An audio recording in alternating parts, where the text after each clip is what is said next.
Good day, gentlemen.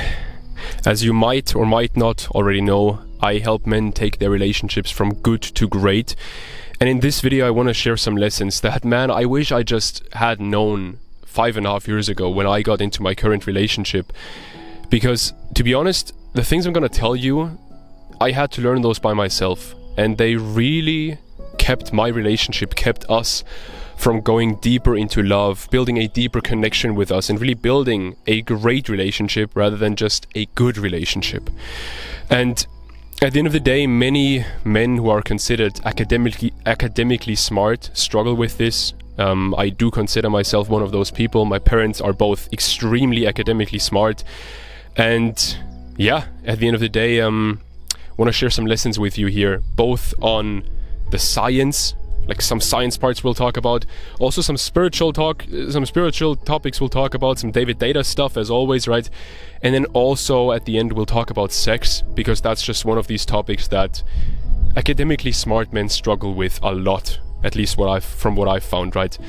So you right now might be in a situation where women are interested in you, definitely, but you have always struggled to just keep your relationships going. Right? There was always something missing in your relationships, and maybe you're in a relationship right now and there's also something missing, both for yourself and also for her, right? She might not tell you, but you might get that feeling from her that she's like, something's just missing here, right? So let's talk about this, because at the end of the day, man, sure, we can just not talk about it, but then your relationship might end, even though you don't want it to end, even though you love this woman.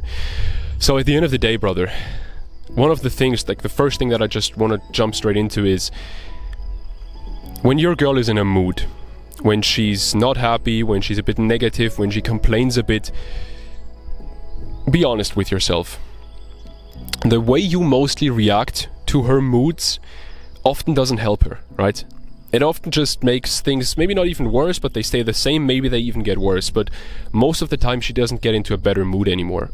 And to be honest, if my girl's in a bad mood, and she comes to me and she complains about something, 5 minutes later, even if it's like a decently sized issue, 5 minutes later, she's just happy, she's cute, she's like a small little girl just jumping around, dancing around, cuddling with me, all that kind of stuff. And I want to teach you why that is. Because at the start of my relationship, I was the same as you. I didn't know how to handle these emotions of her, and I just did what I had always done over my whole life. I had just, over my whole life, learned, if you're in such a situation where someone needs your help, or you need your own help, right? Just be pragmatic. Be, very fixate on the problem. Try to figure out what the problem is and then figure out a solution. That's what helped me the most in my life, and that's also what helped my male friends the most in their life, right? When they complained to me about something, when they came to me for advice, that's exactly what we did. We pinpointed the problem, and then we figured out a solution for that problem. And then they were happy, right? They knew what to do. They had some action steps done. Same for me, myself, right? At the end of the day, though, what I had to learn with my girl is she doesn't really work like that. Sometimes she does. With some things she does. But mostly, and even with those things where you need to actually solve a problem, she first just wants to feel loved. She first just wants to feel my presence, and me being there with her, me understanding her, and me showing her love, me not trying to make a problem out of everything. Like, this is just something, this is just a personality trait that I have, and a lot of other men also have. It's just, someone complains and we instantly look for what's the problem here, right? We don't even think about it. If we're being honest, there's just, there's a problem. Someone complains, there's a problem. Let's fix it. Sometimes there even isn't a problem. Sometimes there's just no problem at all. And in those cases, it takes 1 minute, 2 minutes of just giving your girl love, understanding her, cuddling with her, physically being with her, and really learning how to pervade her emotions in the right way until she opens up again, right? Until she opens up physically, emotionally, mentally.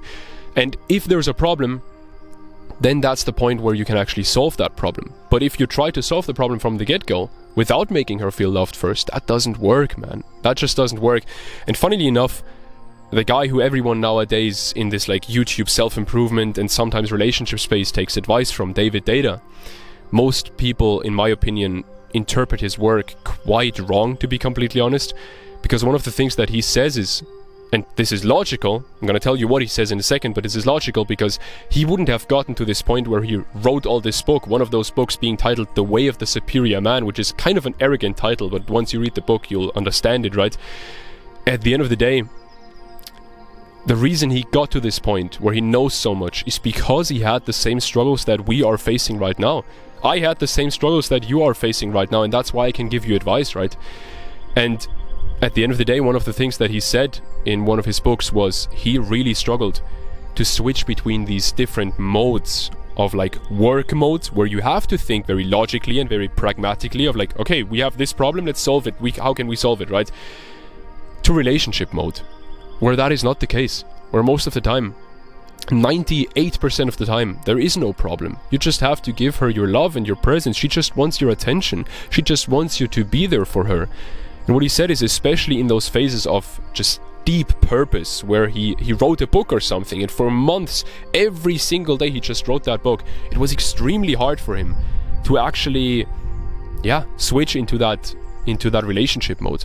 But what he also wrote then, and what I found to be true for my relationship as well, is once you get to that point where you make that subtle switch from work mode to relationship mode, once you make like 20% of that switch, your girl will massively help you make that switch.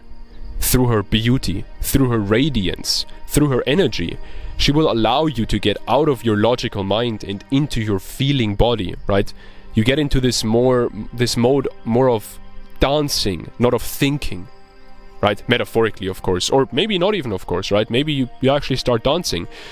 The point is this: once you make the first few steps, you can get to a point where she helps you then to get into this more peaceful state, into this more feeling state rather than the thinking state, which then is the state that you want to be in your relationship, right? That's there's this quote that I took from the movie Troy, where the warrior Achilles says to the woman that he loved, he says, "You gave me peace in a lifetime of war." And that's how I feel about my girl, man. Like, my life is stressful, my life is a war sometimes, but she helps me to just find peace at the end of the day, once I make the first step, right? So, brother, if your relationship right now is at a point where you're not happy with it, and it's, you are someone, you are ambitious, you are smart, you strive for excellence in all kind of different areas of life, but in your relationship, you haven't really been able to do that, then what you can always do is you can book a free discovery call with me. Link in description. Now, another thing that we need to talk about here, which is very, very important, is that many academically smart people often stay in the first stage of relationships. They stay stuck there, or they get to the second stage and then fully stay stuck there, but they never get to that third stage.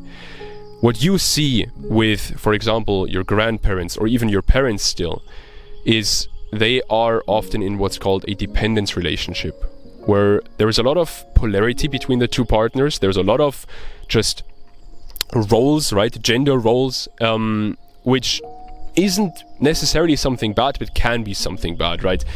At the end of the day, this is again David Deida talk, funnily enough, because everyone who quotes David Deida nowadays says, David Deida says we need a traditional relationship, which is not at all what he's saying. If you're actually listening to him, if you actually read his words, right? If you read in between the lines, you don't even have to read in between the lines to be completely honest with you.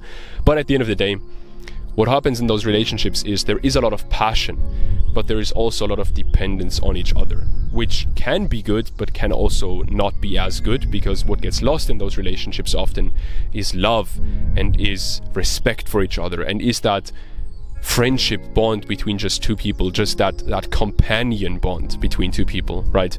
Where you're not just, you don't just fulfill roles for each other, you don't just give each other what you're good at, but yeah, you can't really get further than that in those relationships. And then the modern style of relationships, which is more of a 50-50 relationship, where men and women are seen as equal, and there is a lot of love and respect and mutual just respect, right? And not as much dependence. That is stage 2, as David Deida says.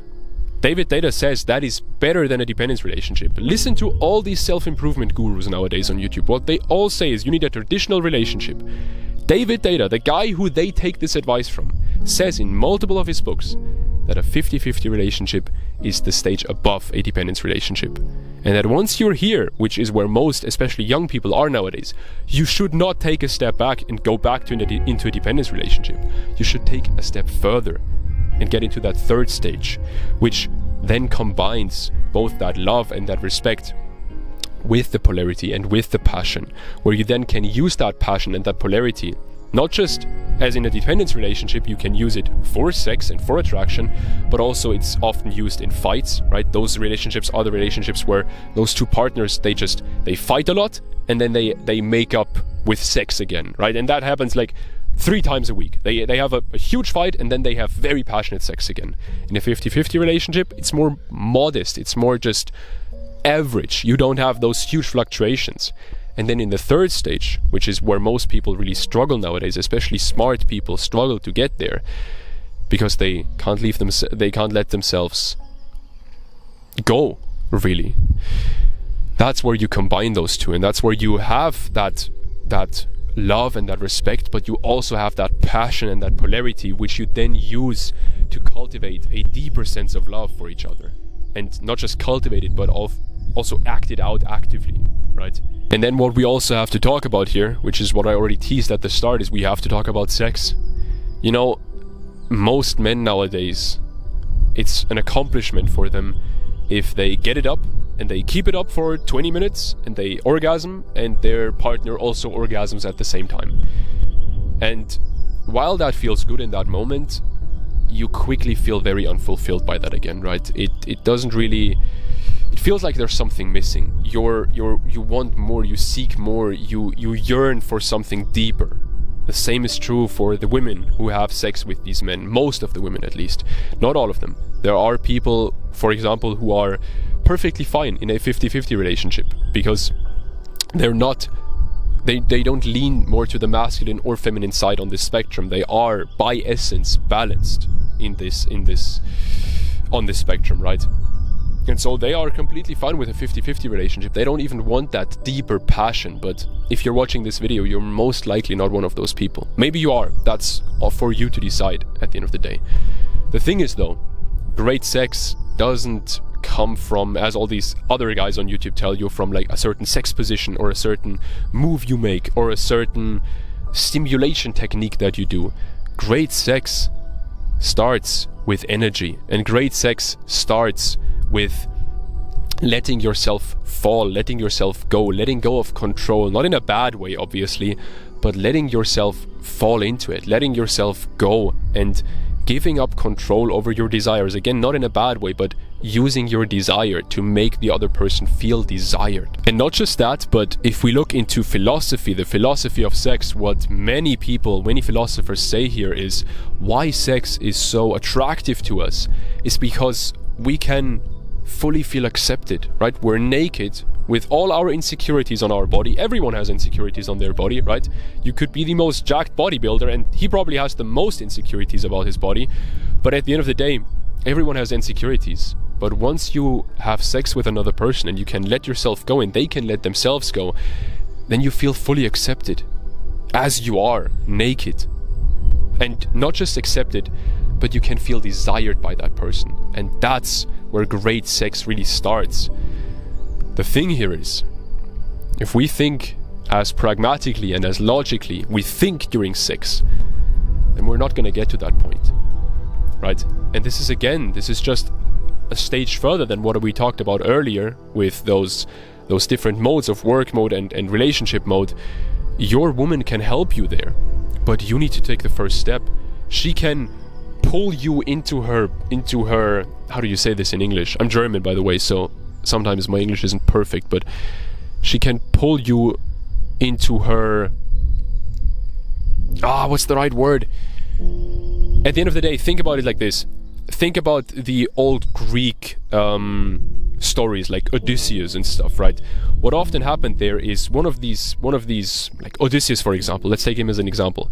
He got distracted on his path back to Ithaca by sirens, I think that's what you call them in English. At the end of the day, like some female kind of creature that sings and that pulls a man out of his brain, right? Stops his logical thinking and pulls him into his body, into his feeling body, and then gets him off course. The same can happen with your girl as well, but in a positive way, where she pulls you out of your head and into your body, into your feeling, which then helps you to let yourself fall even further and desire her even more and really get into that more sometimes animalistic nature that you have, right? But at the end of the day, again, you have to take the first step. You have to give up some control over yourself and you have to let yourself fall. And that is something that, yeah, smart men especially often just struggle with. Now, brother, if you are someone, and I think you wouldn't have watched this video thus far if you are not that person, but if you are someone who's growth-minded, who wants excellence in all different areas of life, but again, he hasn't achieved that in his relationship, but what you actually want in your relationship, right now it feels a bit stale and it feels like you're not fulfilled, she's not fulfilled, might end, might not end, might continue like this, right? It's good enough, but it's not great, and you want to get to a point where it is great and where you have that deeper sense of love, that deeper connection and that passion between you. And what you can do is you can book a free discovery call with me. In that call, we will go over where you are at right now in your relationship, where you want to go with that relationship, where you want to take it, and then what's keeping you from going from where you are now to where you want to go. And then if it sounds like we're a good fit for each other, I can tell you what I do and how I can help you. So at the end of the day, if your relationship, if you're being honest right now, is kind of below your standard and you want to raise it up to the standard that you have for other areas of your life, and you don't just want that relationship to survive, but you want it to thrive, and book that call with me right now. You have nothing to lose because it's entirely free. I'll see you in there. Have a good one, man. Bye.